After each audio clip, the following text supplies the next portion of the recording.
but is also a member of the City Heritage Commission, leads history tours around Concord, and she's with us here today. Jennifer, please join us on the soapbox.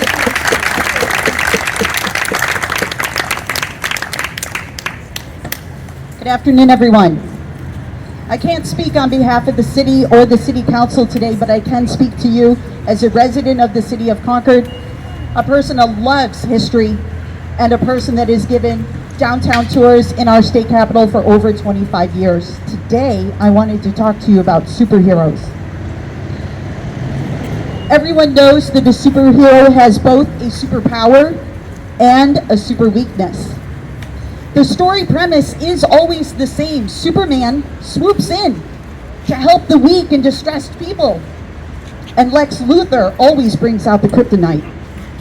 There is always a winner in the battle. We are here today listening to stories of ElizabethGurleyFlynn. She fought for the little guy, helping to revolutionize and unionize underpaid workers. Her kryptonite was that she followed in the footsteps of her parents.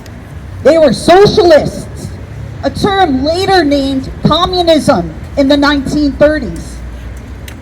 She is not the first person whose life story has been diminished and their accomplishments suppressed by people wanting to hide the truth. We don't need to look far than to look over at the statue of John Gilbert Winant, or the 60th governor of the state of New Hampshire, U.S. ambassador to Britain during World War II, the administrator of the first Social Security Administration, who suffered with depression and died by suicide in 1947. And for that singular act, we hid his great accomplishments for more than 60 years.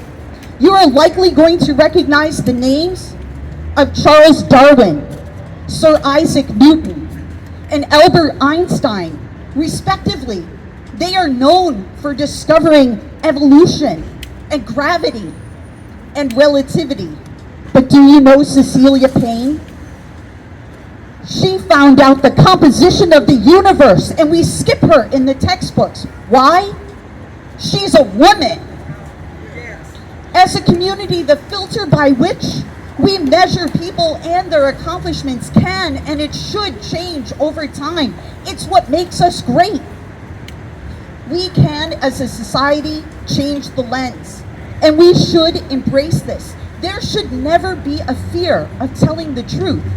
And we must ask ourselves, if I have a different political view than you, which one of us is the villain? It should be neither. Here's the final superhero's lesson. You cannot fight good without being wounded in a battle. Everyone, no matter how big, how strong, how powerful you think you are, we all have weaknesses. And we have learned more about ElizabethGurleyFlynn and her significance than we ever could have known by the passive reading of a roadside marker.